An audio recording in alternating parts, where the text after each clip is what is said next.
Taiwan, I'm Laurel Stewart with the news from here in Taiwan and around the world. Defense analysts in Taiwan are flagging the discovery of what appears to be a Chinese weather buoy in waters near one of Taiwan's outlying islands. Local fishers found the object on the same day China held large-scale military drills around Taiwan, raising national security concerns. Wesley Lewis tells us more. A weather buoy, with the words Fujian Marine Meteorological Buoy Strait No. 3 written in simplified Chinese characters. The object is suspected to be from China and was found floating some 50 nautical miles southwest of Taiwan's Xiaoliuqiu Island. Local Taiwanese fishers found the object earlier this week, saying it posed a safety risk. The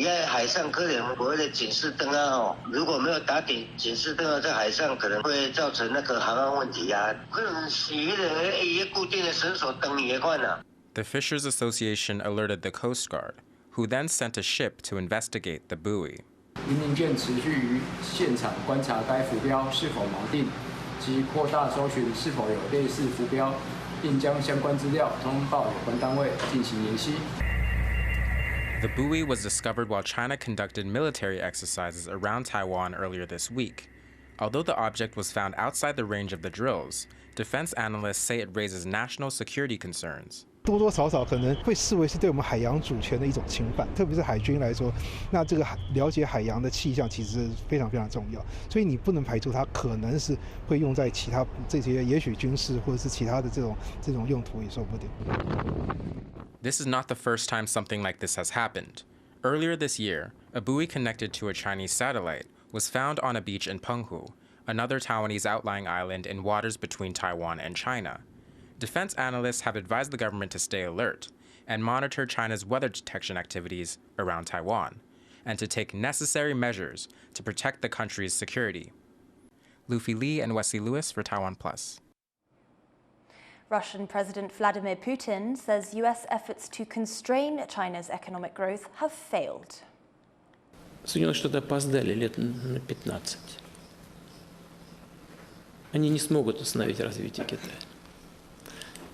Это невозможно сделать, даже как вот невозможно сказать солнцу, не вставай. Speaking ahead of next week's BRICS summit, Putin called US sanctions against Russia and China politically motivated.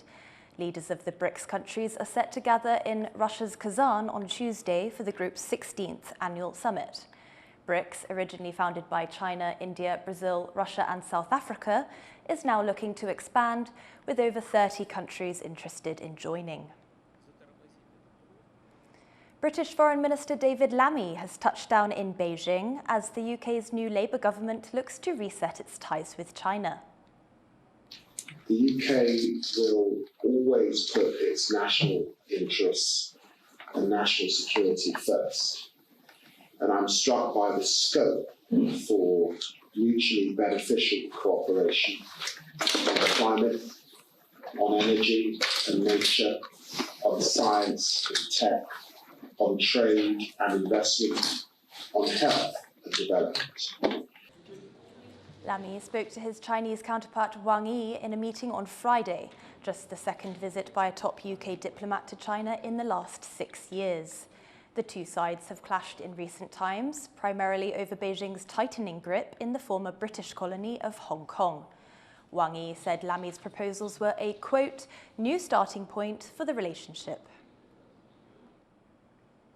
World leaders have called the death of Hamas leader Yahya Sinwar a turning point in the Israel-Hamas war.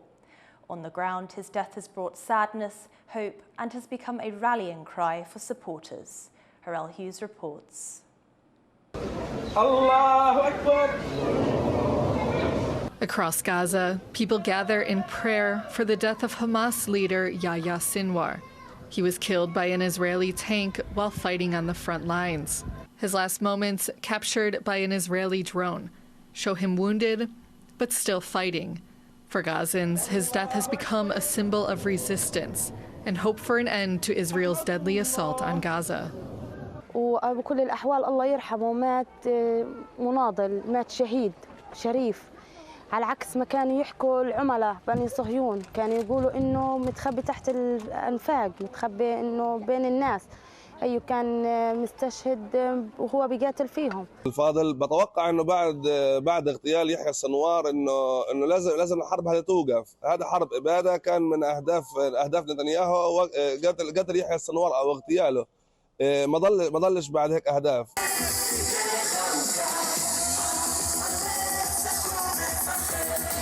Meanwhile, in Israel, the announcement of Sinwar's death brought celebrations for some and fear for others over the fate of the remaining hostages in Gaza.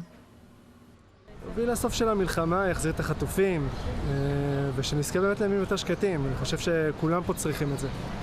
אני אגיד לך את האמת, אני בעיקר חשבתי על החטופים, ואם זה יעזור בלקדם איזושהי עסקה, אם יהיה עכשיו דרך להחזיר אותם, או שלהפך, אם זה מרחיק את העניין.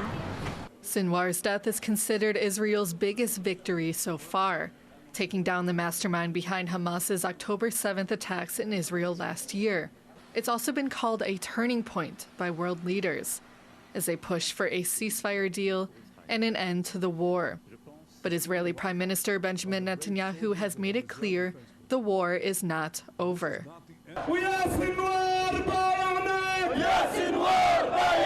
And across the region, Sinwar's death is being protested and mourned. His face, now a symbol of martyred resistance and solidarity with Gaza and Lebanon. Scott Huang and Laurel Hughes for TaiwanPlus.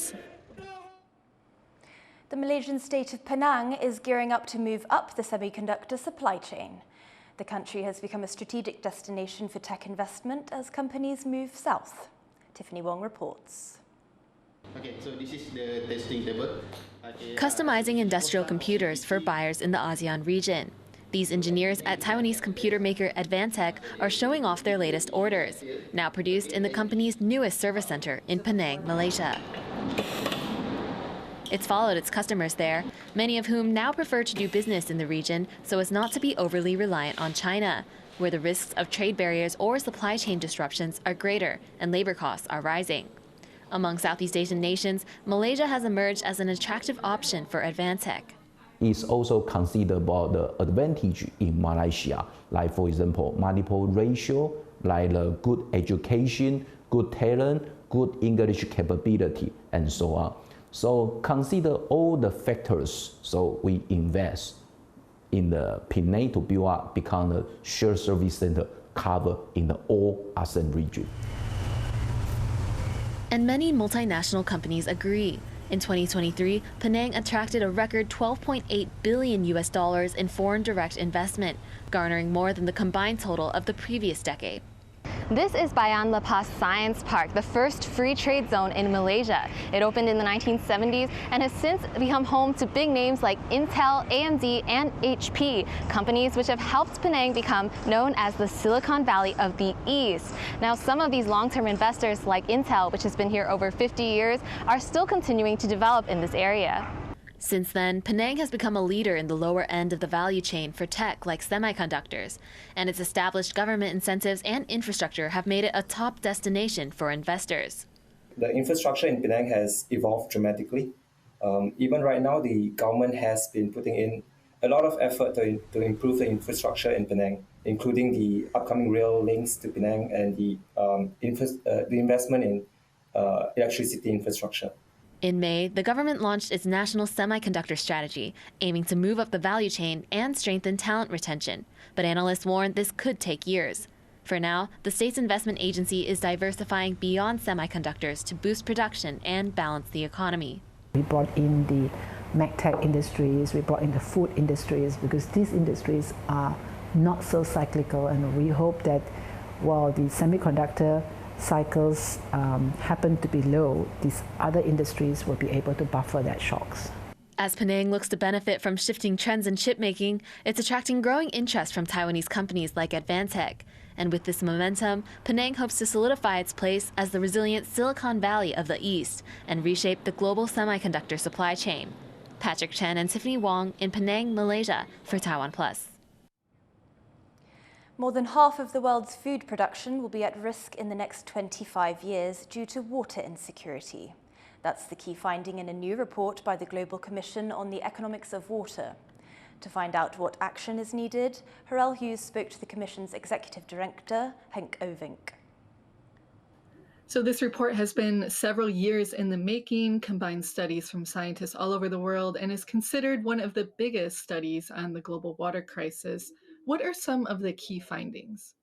So the Global Commission on the Economics of Water was set up 2.5 years ago to really look at the economy through a water lens. Now, that understanding really came by looking at the hydrological cycle, as we call it with the water cycle. And this is how water runs around the world. It's important for our environment, our economy, food, energy, healthy and sustainable cities. Also connects us across the world. Then second, we said, okay, knowing this, what are we then going to do about it? But because one, this is not only how it works and how it relates to our economy, we also see that freshwater is in decline. And that is in decline because of bad management and pollution over abstraction. So we literally have less, and at the same time, demand is growing up. And if demand is going up and freshwater availability is going down, we have a problem. So you've mentioned demand for water is growing. According to the report, demand for fresh water is expected to outstrip its supply by 40% within this decade. We're already halfway through the decade. Can you tell us more about that? What does that mean? So right now, half of the world already lives in water-stressed areas. And this is not something the global south would experience more than the global north. And we have frontline communities everywhere and that face water scarcity. At the same time, those extremes of too much and too little water only become more extreme and hamper our economy. And so that is not a future fairy tale, that is a reality of today. That the challenging aspect of the, before it's only doom and gloom, because water is such a solution space. The moment you invest in water, it literally trickles down across everything in society. Because it is connected to every sustainable development goal, it's also connected to every partner and person behind these goals that you want to reach. The Commission has identified 5 key missions, which, as you stressed, are long-term. Can you tell us about those? One is on food and food security and changing close to everything from diets to subsidies. One is on land use and biodiversity, so critical important in stabilizing the hydrological cycle, but also with a clear link to equity and justice in the way land use, land management, and property rights work. The third is about our circular economy. And of course, this is about better use of our natural resources. Fourth is about climate, emissions, energy, and AI, making sure that our intense water economies become less water intense. And the fifth one is, of course, about health. Water plays a key role in health. Healthy waters are critically important for health and equity around this planet. That was Henk Ovink, Executive Director of the Global Commission on the Economics of Water. Taiwan could lose a full third of its population by 2070, dropping from 23 down to 15 million people. A recent government projection shows that by then, there could be 1.7 million fewer people aged 0 to 14 living in Taiwan. The population aged 15 to 64 is also expected to shrink by 9.2 million, while the number of people aged 65 and over will jump 2.8 million. During the same period, the ratio of working-aged people to elderly people will drop from 3.6 to 1 to 1 to 1. The government says there are still options available to explore.